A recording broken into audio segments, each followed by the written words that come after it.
Backlog बना क्यों था। अगर आपका बैकलॉग बना है कि सर मेरी उस दिन क्लास थी, सर मेरे यहाँ पर फंक्शन था, सर मेरी तबीयत खराब थी, सर मेरे में ये दिक्कत थी, सर 2 घंटे का लेक्चर मैं देख नहीं पाता।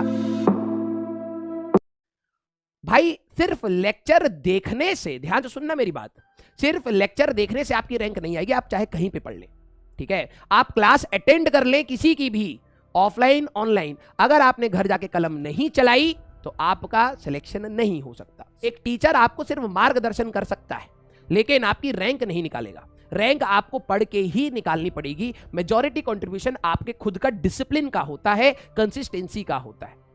अगर आप दोनों लेक्चर्स देख रहे हैं जहां पर आप रिवाइज भी कर रहे हैं कि 11th में क्या हुआ था मुझे तो याद ही नहीं है, और अचानक से आप एडवांस भी तैयारी कर रहे हैं, तो इसका मतलब यह है जो रिवाइज कर रहा था वो भी आपसे आगे बढ़ रहा है और जो एडवांस कर रहा है वो भी आपसे आगे बढ़ रहा है। बस आप आगे जाते हुए लोगों को देखेंगे, ठीक है। तो दोनों करने की जरूरत नहीं है। आप अपने आप को पहले देखिएगा कि मान लीजिए एक चैप्टर आया, फॉर एग्जाम्पल रोटेशन का आपका एडवांस का सेशन आया फॉर एग्जाम्पल, और आपके रोटेशन का कोई बैकलॉग नहीं है, कोई लेक्चर का कोई पेंडिंग नहीं है, आपने क्वेश्चंस भी लगा रखे हैं, डीपीपीस भी लगा रखी हैं, तब आप उस लेक्चर को देखिए। और उस लेक्चर में अगर कोई एक ऐसा पॉइंट है जहां पे मान लो मैंने वर्क एनर्जी यूज कर लिया या कहीं पर सेंटर ऑफ मास यूज कर लिया, तो परेशान नहीं होना, क्योंकि आपको पता होना चाहिए कि आपका ये वाला पार्ट अभी आपने रिवाइज नहीं किया है, आप उसको रिवाइज करेंगे तब ये क्वेश्चन में थोड़ा सा और इनपुट आप दे सकते हैं। तो अब आपको मैच्योरिटी के साथ सोचना पड़ेगा। जैसे म्यूचुअल फंड्स पे कंडीशन होती है ना, सब्जेक्ट टू मार्केट रिस्क बोला जाता है, वैसे ही 12th क्लास में भी आपकी एक कंडीशन है। आसान उन्हीं के लिए है जो पढ़ेगा, सिंपल सी। 11th भी उन्हीं को आसान लगी होगी अभी तक जिन्होंने कंसिस्टेंटली मेहनत करी है, ठीक है। 12th आपको लग रहा हो कि आप मेहनत नहीं करेंगे वो 10वीं क्लास के जैसा होगा, ऐसा नहीं है। वहां पर भी अफराद कंटेंट है, फिजिक्स का भी, केमिस्ट्री का भी, मैथ्स का भी, तीनों सब्जेक्ट अफराद कंटेंट है, अफराद क्वेश्चंस हैं। कोई लिमिट नहीं है कि आप अगर डिसिप्लिन्ड हैं और आप अगर कंसिस्टेंट हैं तो आपको कोई तंग नहीं कर सकता, कोई नहीं, ठीक है। आप खुद से भी तंग नहीं होगे अगर आप डिसिप्लिन्ड हो, ठीक है। अगर आपने अपना टाइम बांध रखा है और आपने उस टाइम में पढ़ाई करनी स्टार्ट कर दी, उसी टाइम में आप पढ़ाई करते हैं और कंसिस्टेंटली कर रहे हैं, तो आप हमेशा एक प्रोग्रेस, ग्रोथ हमेशा आप पकड़ते रहेंगे। जो बच्चे बार बार बैकलॉग बोलते थे उनको मैं एक चीज बोलना चाहूंगा, आप सबसे पहले ये देखें कि आपका बैकलॉग बना क्यों था। आप सॉल्व तो तभी कर पाएंगे ना, क्यों? क्योंकि पहले आपको यह पता हो कि आपका बैकलॉग बना क्यों था।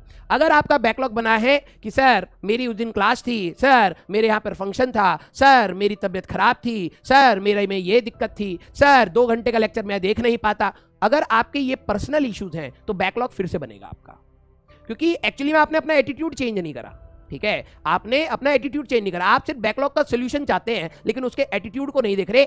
अगर मैं आपको सॉल्यूशन दे दूंगा, क्योंकि आपका नेचर वही है, आप वही से बना लोगे, फिर से आपका दोबारा बैकलॉग बन जाएगा। अगर मैं 25 दिन में रिवीजन सेशन भी दे दूंगा ना, तो आप उसमें भी अपना बैकलॉग बना लोगे, क्यों? क्योंकि आपका एटीट्यूड वही है, ठीक है। तो बैकलॉग का सॉल्यूशन सबसे सिंपल है, आप अपना एटीट्यूड चेंज करिए, आप अपने लिए एक डिसिप्लिन्ड प्लान बनाइए। डिसिप्लिन प्लान ओवरलोडेड प्लान नहीं होता है। कुछ बच्चे कहते हैं अच्छा डिसिप्लिन्ड प्लान बोला था सर ने, हमारी क्लास खत्म हो रही है 9 बजे, 9:05 से बैठूंगा, 10 साढ़े 10 तक ये पढ़ूंगा, 10:30 में 1 मिनट का ब्रेक लेके फिर मैं 2 बजे तक बैठूंगा। ये नहीं होता डिसिप्लिन प्लान। आपके ह्यूमन बॉडी है, उसकी एक कैपेसिटी होती है। अगर आप कंसंट्रेशन के साथ पढ़ते तो एक प्रॉपर ड्यूरेशन ही पढ़ पाएंगे।